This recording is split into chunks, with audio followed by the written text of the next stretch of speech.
stay connected with the world through WION. Like the page on Facebook. Follow us on Twitter for new alerts. Instagram for videos and images. And the website for the latest news, views, and analysis. WIONews.com. World is one.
Gravitas tells you stories which others won't. And tonight we will tell you about this new story.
Hello everyone and welcome to WION Live Broadcast from New York City. I'm Susan Tehrani. First, let's take a look at the latest stories making headlines this hour.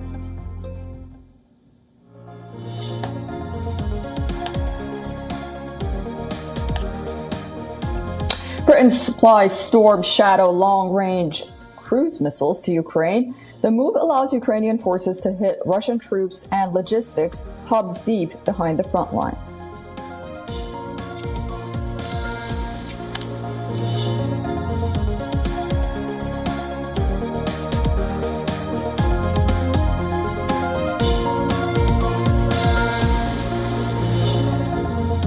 Amid heavy fire between Israel and Palestinian militants in the last 72 hours, foreign ministers of France, Germany, Jordan, and Egypt call for an end to violence, saying negative developments must end and peace revived.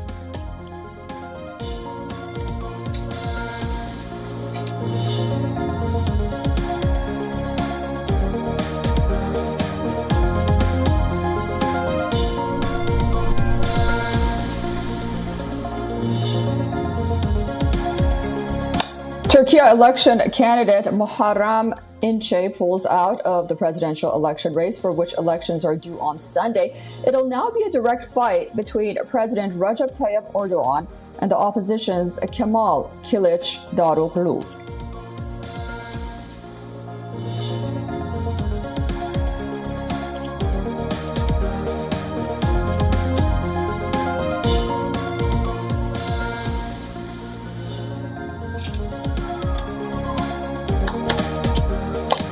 least 4 injured, several vehicles on fire after an explosion in the center of Milan in Italy. A nearby school and nursing home were evacuated. The cause of the blast is still unclear.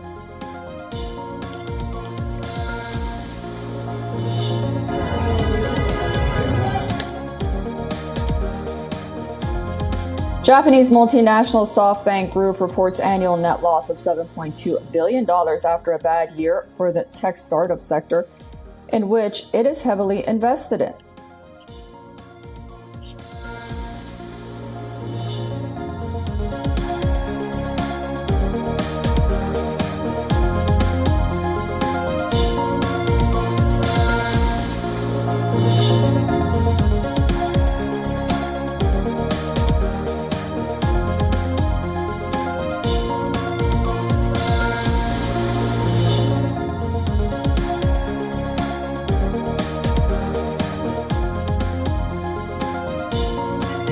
Some developing news coming in from Pakistan. The political drama in the country has taken yet another turn. Imran Khan's arrest has been declared unconstitutional by the Supreme Court. In a strongly worded statement, the Supreme Court had a while back said that the National Accountability Bureau, the country's anti-corruption agency, had committed contempt of court, asking why Imran Khan was arrested from outside of the court's premises.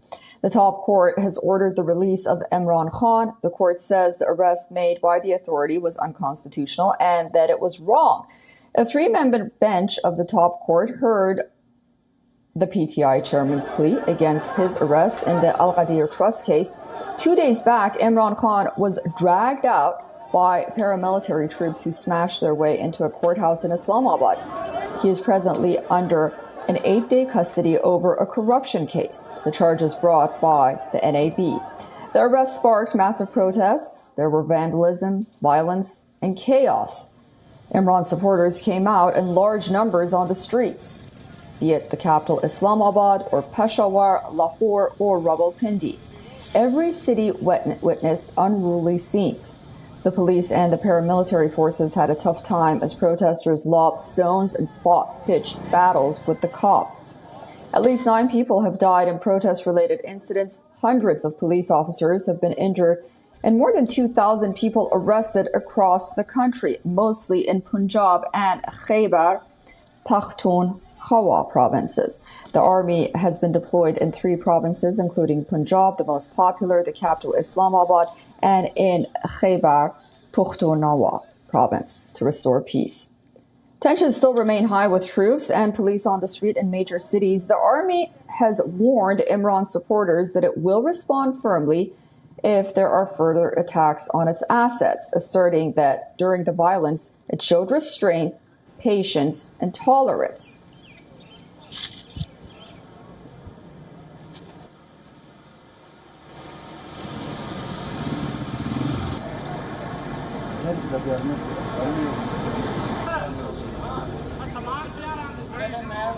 WION's Pakistan Bureau Chief Anas Malik has been tracking all the developments, and this is what he saw on the streets of Islamabad a short while back. Yesterday, this road wore the look of a war zone. We could hear intermittent gunfire, rubber bullets being fired. We could hear tear gas being shelled as well. We were reporting from here, right here.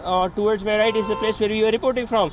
Today, there is some sort of a barricade that has been placed. These barbed wires remain on the road, but largely speaking, the traffic on the Srinagar highway that goes onwards towards the airport is free and flowing. Several PTI leaders, including Shah Mohammad Qureshi, who was a former foreign minister, has been arrested for inciting violent protests. The corruption case against Khan are 2 of more than 100 cases registered against him since his ouster last year. In most of the cases, Khan faces being barred from holding public office if convicted, with a national election scheduled for November.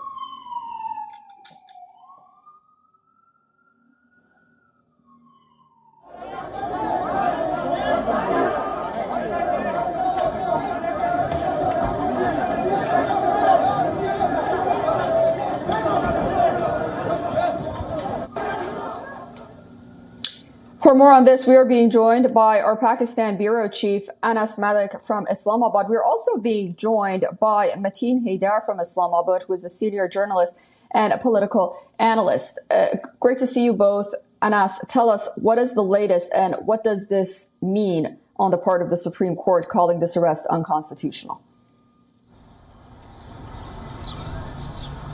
Well, the latest is that Chief Justice Umar Atta Banyal, making this case as a case study, has said that this should be treated as a classical case, that nobody, and I repeat, nobody should be arrested from a premises of the court, of any court, and that in the premises of the court, nobody except the police, not even the rangers, not even the army, no force will be allowed. That is what the Supreme Court has made it clear through this case.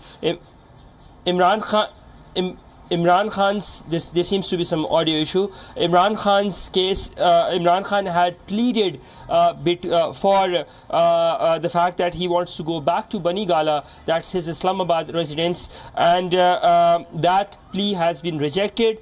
The Chief Justice has said that, quote, Imran Khan will be the court's judge, the court's guest for the night, and therefore he will be kept at the police line, the police guest house, the chief of the police guest house in the police lines of H11 here in Islamabad, where he was already being kept. Sorry, that's quite of a tongue twister. With that, the court has also allowed 10 people to meet Imran Khan tonight, and tomorrow he goes to the High Court. So the rules of the games have been clearly set up, they've been clearly laid out, and it's as crystal clear as it gets. You cannot arrest anybody from the court premises. Nobody from the police except the police will be allowed in the premises of any court, and that Imran Khan does not get to go home, but rather gets to be the guest of the court for the night. Susan? Mateen, moving on, what is at stake for Pakistan with the arrest of Imran Khan?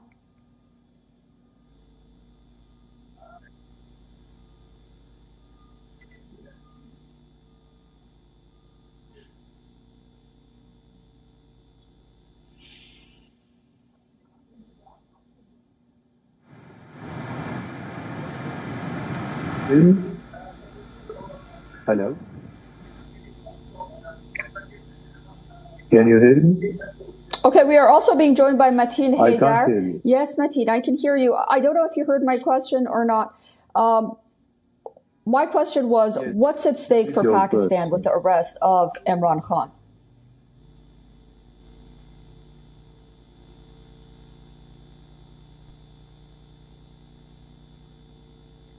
The situation is still tense, but okay, I think we're having some audio issues with Mateen. We'll straighten that out and then go back to Anas. Anas, can you answer this question for us that we're looking at this from the outside? What's at stake for Pakistan? I'll answer that question shortly, Susan, because this is a breaking news story, so the developments keep on trickling in. Imran Khan is in Supreme Court's custody up until tomorrow. This is what has been cleared by the court today, a short while back. The comment is there. He's a free person, but he's in the custody or protective custody of the Supreme Court, and therefore a guest of the Supreme Court for the night. Now, what's at stake for Pakistan, coming to your question? I mean, you've seen bouts of violence, more and more people being killed. PTI says the estimates are over 40. Independent estimates say about between 8 and 13 people have been killed. Even if you take the lowest number, there is loss of public property. Then there's life at a standstill. There's no cellular data network that is there in the country, across the country. So life has practically been held hostage. It has come to a seizure, and with this, I think there can be some semblance of normalcy returning to the city or to the country, especially with the military being called in. The situation situation became so out of control that the military had to be called in to assist the civilian admins. So in context of these developments that I just laid out to you, in context of that, I think this would be seen, or this verdict would be seen as a much more welcome development. Susan? Anas, thank you so much for that update. And of course, we are facing internet connection problems, generally connectivity problems due to this issue from Pakistan, which, Anas, you reported was one of the measures that have been taken, and that's the limited of communication and internet on the part of the government. I do want to note that the Supreme Court has declared as quote unquote unlawful in a strongly worded statement this arrest. But we'll be following this story and tracking it for you. And of course, talking to our Pakistan Bureau Chief, Anas Malik, for more.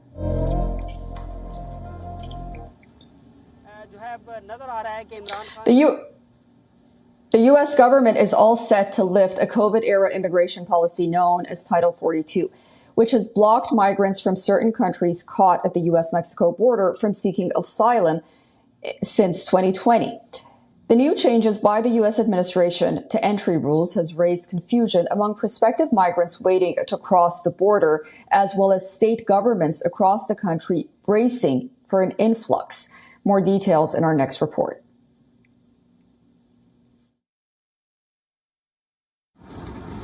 On the 11th of May, one emergency will officially end and another may begin. The Biden administration will officially end the COVID-19 health emergency, which also means the expiration of a pandemic-era practice that began under the Trump administration. Title 42 had ordered immediate expulsion of people trying to cross the border without allowing them to request asylum. With Title 42 expiring, White House officials are bracing for a surge of people to cross the southern border in the wake of the change. So the Biden administration has introduced new restrictions and rules on asylum.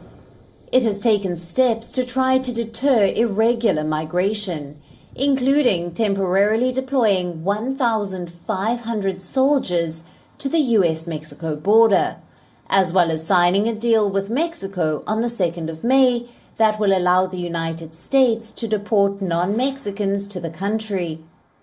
Let me be clear. The lifting of the Title 42 public health order does not mean our border is open. The rule presumes that those who do not use lawful pathways to enter the United States are ineligible for asylum. It allows the United States, it allows us to remove individuals who do not establish a reasonable fear of persecution in the country of removal. Mayorkas said the new rule would mean harsher consequences for illegal border crossers, including a 5-year ban from the U.S. if they do not qualify for asylum.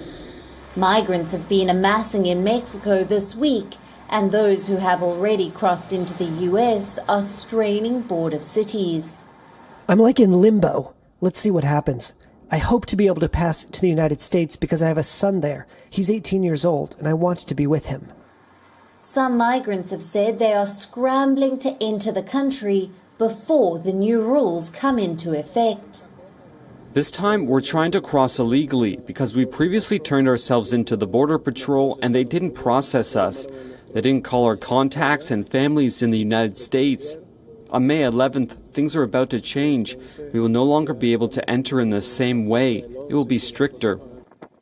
Meanwhile, migrants in transit, many of whom climb onto cargo trains, were aiming to reach the border as soon as possible. With these developments, rights activists and local aid workers say it will result in northern Mexico continuing to be a bottleneck for asylum seekers and migrants who seek a better life in the U.S. The U.S. also is proposing a rule that would generally deny asylum to migrants who have first traveled to another country and then to the United States. And then it also wants to quickly monitor and send the migrants who are not eligible for asylum back and deny them re-entry for 5 years. Now, critics say that the Biden administration should do more first and foremost to secure the border and also provide those border cities with the proper resources in the meantime. With Susan Tehrani in US, WION World is One. All right, for more on this, we are being joined by Mark Merowitz from New York. Mark is a political commentator and a professor at State University of New York Maritime College. Mark, good to see you. Here we are, Title 42 set to expire. The big question, is the United States prepared for this mega refugee crisis that we're about to witness? Absolutely not. The background is, as you've explained, the Title 42 was put in place in connection with COVID in order to keep people out from the United States and prevent the spread of disease. So now with the COVID era restrictions on the federal level ending, the government is saying, well, we'll just end this Title 42. What does it mean? And what it means is a disastrous situation. Mayorkas, Secretary Mayorkas, who you referred to, had a press conference in which he insisted that the border is not open. But that is not true because the border is wide open. Interestingly enough, the New York Times reports that Mexico has relaxed its immigration policy. In other words, it's not stopping any migrants from traversing Mexico in the idea that they can make it through to the United States when the border actually opens, in effect, when this new process of Title VIII comes in place. It sounds great that they're going to have these restrictions and that they're going to deport people and they won't be able to come back in 5 years. But the reality is otherwise. The numbers are astonishing. The New York Post cites 1,528,000 people who entered the United States illegally since Biden took office. These are staggering numbers. And this policy that they're entering into right now isn't a fix at all. By the way, at the same time, sitting here in New York, we know that the southern states like Texas are actually busing migrants up to New York State because they can't handle the migrants in Texas and the other border states near Mexico. So I think this situation is collapsing as we speak.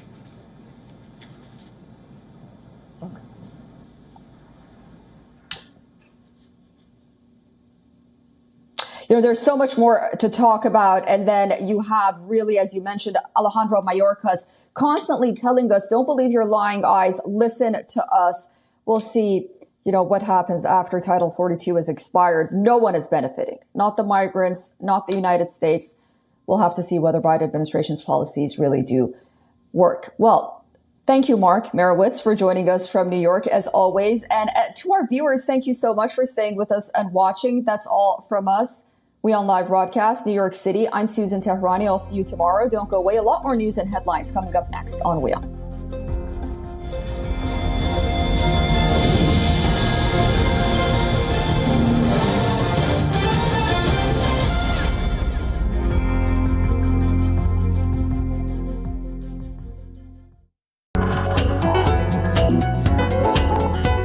WION, now available. Gravitas tells you stories which others won't. And tonight we will tell you about this new strategic map that is being drawn. They say your enemy's enemy is your friend. Is that the foundation of the new defense bridge between India and America? This is what separates us from others who claim to be telling you global stories that matter. In the last 3 days, WION has been traveling across Syria. You are in Latakia city right now. Tell us, what is the situation on ground? At Gravitas, we don't just tell you stories from selected countries from around the world. 2 years since the Myanmar military coup, the people of Myanmar continue to live in a nightmare. Because it does not suit their propaganda, or because they are too scared to speak truth to power.